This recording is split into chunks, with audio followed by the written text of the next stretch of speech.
షాద్ నగర్ వైపు ఉన్న మన స్వర్గసీమ వెంచర్లో ప్లాట్లు కొన్న వాళ్ళంతా సంతోషంగా ఉన్నారు. ఒక్కసారి విజిట్ చేయండి.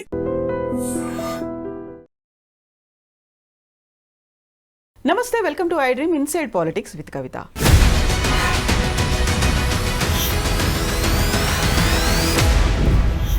ఉపరాష్ట్రపతి అభ్యర్థిగా ఇండియా కూటమి జస్టిస్ సుదర్శన్ రెడ్డి పేరుని అనౌన్స్ చేసింది. అయితే సడన్గా షాకింగ్గా కేంద్ర హోంశాఖ మంత్రి అమిత్ షా ఆయన్ని ప్రో నక్సలైట్ అనేటువంటి స్టేట్మెంట్ ఇచ్చారు. అలాంటి వాళ్ళు ఉపరాష్ట్రపతిగా ఎలా అర్హులవుతారు అనేటువంటి కామెంట్ కూడా చేశారు. నిజంగా సల్వా జుడుంకి ఎందుకు ఆయన వ్యతిరేకంగా ఒక తీర్పునిచ్చారు, ఆయన ఎందుకు దాన్ని రద్దు చేయాల్సి వచ్చింది, బోల్డ్ అని విషయాలు ఉన్నాయి మాట్లాడుకోవడానికి. మనతో పాటుగా ఉన్నారు పొలిటికల్ అనలిస్ట్ వి ప్రకాష్ గారు. ప్రకాష్ గారు నమస్కారం. సో సల్వా జుడుం అనేది ఒకవేళ జస్టిస్ సుదర్శన్ రెడ్డి కనుక దాన్ని బ్యాన్ చేయకపోయి ఉంటే 2020లోనే నక్సల్స్ ఎప్పుడో అంతమైపోయేవాళ్ళు. ఆయన ఒక ప్రో నక్సలైట్, అందువల్లే అలాంటి తీర్పునిచ్చారు అనేటువంటిది అమిత్ షా చేసినటువంటి వ్యాఖ్యలు. యాక్చువల్గా ఏం జరిగింది?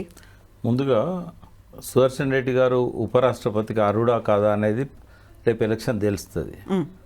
అంతకంటే ముందు హోమ్ మినిస్టర్గా, దేశానికి హోమ్ మినిస్టర్గా అమిత్ షా మాత్రం అర్హుడు కాదని నేను చెప్పగలుగుతాను.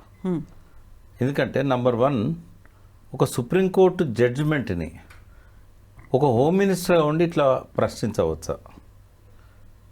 అది ఆయనకు, ఒక హోంమంత్రికి తగదు. అది ఆయన హుందాతనాన్ని ఇవ్వదు. అది ఒక థర్డ్ క్లాస్ చీప్ కామెంట్ చేశాడు ఆయన. అది ప్రజలు డెఫినెట్గా దాన్ని తిరస్కరించాలి. రెండవది ఏంటంటే సల్వా జుడుం అనేది, సరే ఆ జడ్జిమెంట్ వచ్చినాక మెల్లమెల్లగా ఆ పదం కనుమరుగైంది. ఆ విషయాలు కొంత హైదరాబాద్కు 300 కిలోమీటర్ల దూరంలో జరిగిన విషయాలు మనకు మెల్లమెల్లగా జ్ఞాపకాల్లోంచి తొలగిపోవచ్చు.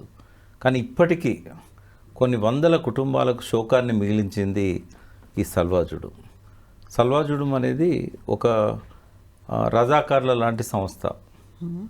అది పెట్టింది ఎవరు అని అంటే మహేంద్ర కర్మ అని, ఆనాటి ఒక శాసనసభ్యుడు, ఒక మాజీ మంత్రి. అతను కాంగ్రెస్ పార్టీలో ఉన్నాడు. అప్పుడు పాలన కూడా ఎక్కువ కాంగ్రెస్దే ఉండే.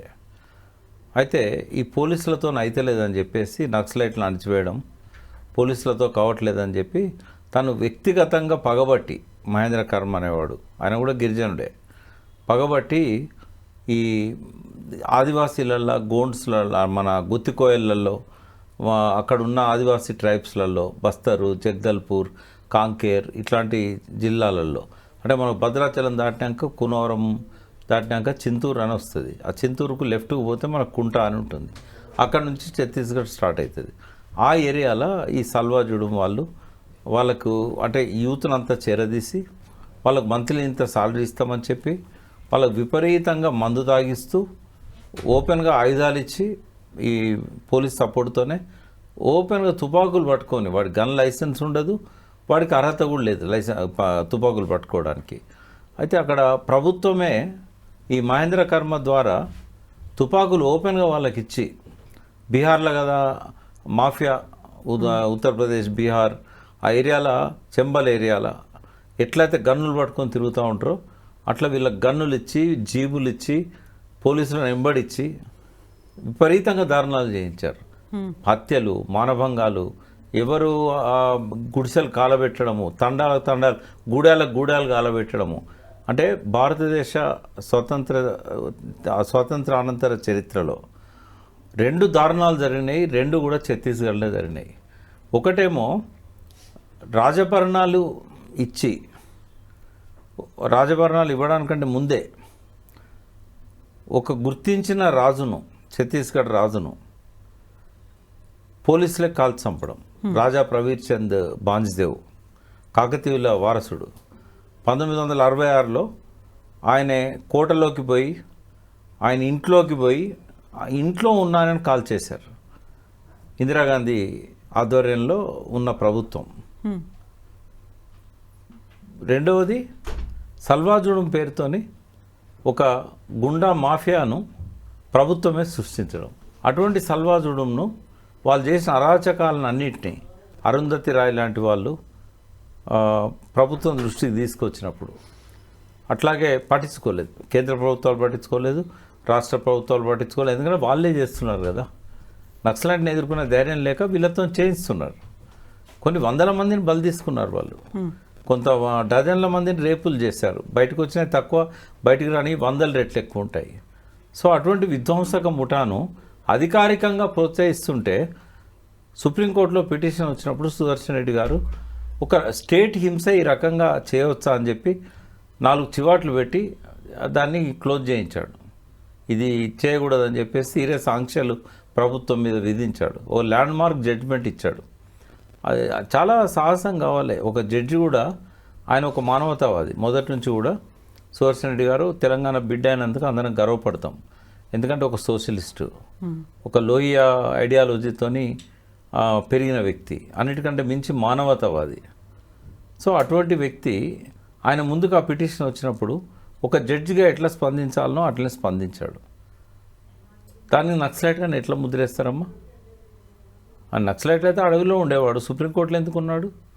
ఆయన ఇచ్చిన ఒక జడ్జిమెంట్ను వీళ్ళు తప్పు పట్టవచ్చా? ప్రభుత్వంలో ఉన్న హోమ్ మినిస్టర్ ఆయన ఆక్రోశం అంత ఏంటంటే అదానికి, వేదాంత లాంటి కంపెనీలకు మాట ఇచ్చారు వాళ్ళు, వీళ్ళనంత తొందరగా అడవులను ఖాళీ చేసి మీకు అప్పచెప్తాం, మీరు దోచుకున్నంత దోచుకోండి, ఖనిజ సంపద కావాల్సినంత ఉంది, రోడ్లన్నీ వేస్తాం, మీకు అన్ని బాటలు పరుస్తామంటే ఆదివాసీ ప్రజలు అడ్డుకున్నారు. ఎందుకంటే అక్కడ వాళ్ళ సపోర్ట్ లేకుండా ఏ ఇండస్ట్రీ కానీ ఏ ఖనిజ సంపద దోచుకోవడానికి కానీ వీలు కాదు. గ్రామ సభల తీర్మానాలు కావాలి ఏం చేయాలన్నా కూడా. అది కానియకుండా నక్సలైట్స్ వాళ్ళను ఎడ్యుకేట్ చేశారు. ఎందుకంటే ఇవే జరిగితే కనుక మీ సంపద అంతా దోచుకొని పోతారు, మీరు మళ్ళీ ఎటు కాకుండా అయిపోతారు, గతంలో జరిగింది అదే అని చెప్పి వాళ్ళు ఎడ్యుకేట్ చేయడం వల్ల అక్కడ వాళ్ళు ఒక ప్యారలల్ గవర్నమెంటే నడిపారు. జనతాన్ సర్కార్ అని చెప్పేసి వాళ్ళు కాలువల మీద, వాగుల మీద వాళ్ళు చిన్న చిన్న అడ్డుకట్టలు కట్టి వాళ్ళ వ్యవసాయానికి నీళ్ళు ఇవ్వడం, చదువుకు దూరమైన ఆదివాసీ గూడాలల్లో, టీచర్లే పోని గ్రామాలల్లో స్కూళ్ళు పెట్టి, డాక్టర్లు పోని గ్రామాలల్లో వైద్య సేవలు అందించి, ఆదివాసీలకు ట్రైనింగ్ ఇచ్చి వాళ్ళనే వైద్యులుగా తయారు చేసి ఎన్నో మంచి పనులు చేశారు వాళ్ళు. అది జీర్ణించుకోలేని ఆ మహేంద్ర కర్మ ఈ సల్వాజుడం తయారు చేశాడు. దాన్ని సుదర్శన్ రెడ్డి గారు విచారణకు వచ్చినప్పుడు దాన్ని రద్దు చేయాలని చెప్పి సీరియస్గా దాని మీద కామెంట్స్ కూడా, ప్రభుత్వాల మీద కూడా కామెంట్స్ చేశాడు ఆయన. 100% అది ల్యాండ్ మార్క్ జడ్జిమెంట్. భవిష్యత్తులో కూడా స్వతంత్ర భారతదేశంలో ఎవరూ అటువంటి పనులు చేయకుండా నిరోధించే ఒక ల్యాండ్ మార్క్ జడ్జిమెంట్. అది ఎప్పటికీ గుర్తుండిపోతుంది. అదే మహేంద్ర కర్మన్ తర్వాత నక్సలైట్స్ ఒక బ్లాస్ట్లో చంపేశారు. ఆయనతో పాటుగా ఒక 10-15 మంది చనిపోయారు. అలా కొందరు ఎమ్మెల్యేలు కూడా ఉన్నారు. అయితే ఇప్పుడు అమాయకమైనటువంటి గిరిజన బిడ్డలు అక్కడ మావోయిస్టుల్లో చేరిపోతున్నారు, అక్కడ ప్రాణాలు పోతున్నారు, వాళ్ళని ఎడ్యుకేట్ చేయాల్సినటువంటి అవసరం ఉంది అనే కదా అలాంటి గిరిజనుల దగ్గర నుంచే సల్వాజుడుం అనేది ఏర్పడింది. వాళ్ళు ఆ పని చేయలేదా అక్కడ? సల్వాజుడుం లక్ష్యాలు ఏంటంటే గిరిజనులను భయభ్రాంతులకు గురి చేయాలి, రిక్రూట్మెంట్ కాకుండా ఆగాలి, నక్సలైట్ల పేరుతోని వాళ్ళకు సానుభూతి పరులుగా ఉన్న వాళ్ళని చంపేయాలి. అసలు నక్సలైట్లు వాళ్ళకి ఎన్నడూ కలవలేదు, వాళ్ళు ఎన్నడూ అసలు నక్సలైట్లు దరిదాపుల్లో కూడా పోలే. ఎందుకంటే వాళ్ళు వీళ్ళని వేటాడిళ్ళు. వాళ్ళని ఏం చేసే ధైర్యం లేక అమాయక ప్రజల్ని కాన్సన్ట్రేటెడ్ క్యాంపులలో పెట్టి దారుణంగా చిత్రహింసలు చేస్తూ, పోలీసులు ఒకరు 10 మంది ఉంటే వీళ్ళు 100 మంది. సేమ్ రజాకార్ల ఇన్సిడెంట్కి ఒక డూప్లికేట్ అనవచ్చు, మనం జిరాక్స్ అనవచ్చు. ఎందుకంటే రజాకార్ల దానిలో కూడా మా కాసిం రజీ దగ్గరకు వచ్చి మా ఊరు కాపాడడానికి ఈ కమ్యూనిస్టుల నుంచి మీరు రజాకారులను పంపమంటే ఆయన 10 మందిని పంపేది. వీళ్ళు 100 మంది వాళ్ళకు చేతులు కలిపి దారుణాలు చేసిందల్లా మన హిందూ రజాకారులు, దొరల గుండాలు, ఇదే బీసీ, ఎస్సీ, ఎస్టీ, రెడ్డి వర్గాలు, వెల్మ వర్గాలు, ఈ అందరు ఉన్నారు. అలా ఒక కులం అని లేదు, ఒక ఇదని లేదు. వాళ్ళందరి పేర్లు కూడా రజాకార్ అని పడ్డది. రజాకార్ అంటే 10% కాసిం రజ్వాన్చర్లు, 90% ఈ గుండాలు. ఈ గుండాలలో ఈ కులం ఆ కులం అని ఏం లేదు. నాయకత్వం వహించేది మాత్రం అగ్రకులాలు, అందులో పాల్గొన్నది మాత్రం అన్ని కులాలు. ఇప్పుడు అమిత్ షా చేసినటువంటి కామెంట్లు అయితే సల్వాజుడుంని బ్యాన్ చేశాడు, దాంతోపాటుగా ఆయన ఒక ప్రో నక్సల్వాది. ఒకవేళ సల్వాజుడుం కనుక బ్యాన్ చేయకపోయి ఉంటే 2020లోనే నక్సల్స్ అంతమయ్యేది. ఇప్పుడు ఆపరేషన్ కగార్ చేపట్టి ఇప్పుడు ఇంత పెద్ద ఎత్తున మ్యాసివ్గా మేము జల్లెడ పట్టాల్సినటువంటి అవసరం ఉండకపోయేది అనే మాట. ఇప్పుడు అంతమైనలో నక్సలైట్లు అమిత్ షా పగడ్కలలుగా అంటున్నాడు. అమిత్ షా లైఫ్కు గ్యారంటీ లేదు. ఆయన ఏజ్కి, ఆయనకున్న రోగాలకి ఎప్పుడు పోతాడో తెలియదు. బట్ నక్సలిజం మాత్రం ఈ దోపిడీ ఉన్నంతకాలం ఆ పేరుతోనైనా ఇంకో పేరుతోనైనా కొనసాగుతూనే ఉంటుంది. ఇవాళ అబుజ్మడ్లో జల్లెడబట్టి ఏం చేశారు వీళ్ళు? అమాయకులను చంపేశారు. అసలు నక్సలైట్లు ఒక 10% కూడా పోలేదు. 90% ఇంకా షెల్టర్ జోన్స్ తీసుకొని వాళ్ళు వేరు ప్రాంతాలకు వాళ్ళు ఎప్పుడో మైగ్రేట్ అయిపోయారు. వాళ్ళని ఏం చేయగలుగుతాడు ఈయన? ఒక దగ్గర తరిమితే ఇంకో దగ్గరికి వెళ్తారు. ఇప్పుడు బీఆర్ఎస్ పార్టీ ఇప్పుడు తెలంగాణకి సంబంధించి చూస్తే మద్దతు అనేది ఇస్తుందా ఇవ్వదా అనేటువంటి ఒక డిస్కషన్ కూడా జరుగుతోంది కదా, మీరేమనుకుంటున్నారు? అంటే ఒక తెలంగాణ బిడ్డగా మద్దతు ఇవ్వడం అవసరమే, కానీ మద్దతు కావాలని వాళ్ళు కోరుకుంటలేరు కదా. ఇప్పుడు ఉదాహరణకు సుదర్శన్ రెడ్డి గారే తన పేరును ప్రకటించాలన్నప్పుడు ఆయన చెప్పాల్సి ఉండే, మీరు ఒక్కరు ప్రకటించడం కాదు, ప్రతిపక్షాలు కూడా నన్ను ఓన్ చేసుకునేటట్టుగా వాళ్ళతో ముందు మాట్లాడి వాళ్ళు ఓకే అన్న తర్వాతనే మీరు నా పేరు అనౌన్స్ చేయండి. వాళ్ళు ఓకే అనలేదనుకోండి, పర్వాలేదు, మీరు ఒక అవకాశం ఇచ్చారు, వాళ్ళు వద్దన్నారు, అయినా కూడా మీరు అప్పుడు అనౌన్స్ చేయొచ్చు అని చెప్పి ఆయననే చెప్పాల్సి ఉండే, పెద్ద మనిషి కాబట్టి. రేవంత్ రెడ్డి అన్న మరి మనం మన తెలంగాణ బిడ్డను నిలబెట్టేటప్పుడు అన్ని పార్టీల మద్దతును మనం కలుపుకోవాలని చెప్పి ఇక్కడ కమ్యూనిస్ట్ పార్టీని, ఇక్కడ బీజేపీని, బీజేపీ అంటే రాదు, ఇక్కడ టీఆర్ఎస్ని, ఎవరెవరైతే ఉన్నారో అందరి మద్దతు తీసుకోవాల్సి ఉండే, ఈవెన్ మజ్లిస్ మద్దతు కూడా తీసుకోవాల్సి ఉండే, ఓవైసీని కూడా పిలవాల్సి ఉండే. ఓ అఖిలపక్ష మీటింగ్ పెట్టి ఈయన పేరును మనం ప్రతిపాదిస్తున్నాం, మేము ఆల్ ఇండియా కాంగ్రెస్ తరఫున కూడా ఆయన సిఫారసు చేస్తాం అని చెప్పాల్సి ఉండే. అసలు ఏం లేదు సడన్గా అనౌన్స్ చేసిన తర్వాత అప్పుడు మద్దతు ఇవ్వమంటే ఎందుకు ఇస్తారు బీఆర్ఎస్? తెలంగాణ బిడ్డ అయినా కూడా మీరు ఒక బీసీ కనబడలేదా అని చెప్పి కేటీఆర్ గారు కామెంట్ చేశారు.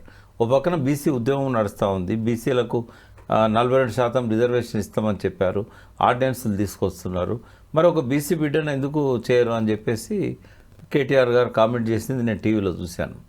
ఉన్నారు కదా మనకు, ఆయన పేరేంటి, మన ఈశ్వరయ్య గౌడ్, జస్టిస్ ఈశ్వరయ్య గారు కూడా సుప్రీంకోర్టులో జడ్జిగా పనిచేశారు కదా, ఆయనకి ఇవ్వచ్చు కదా.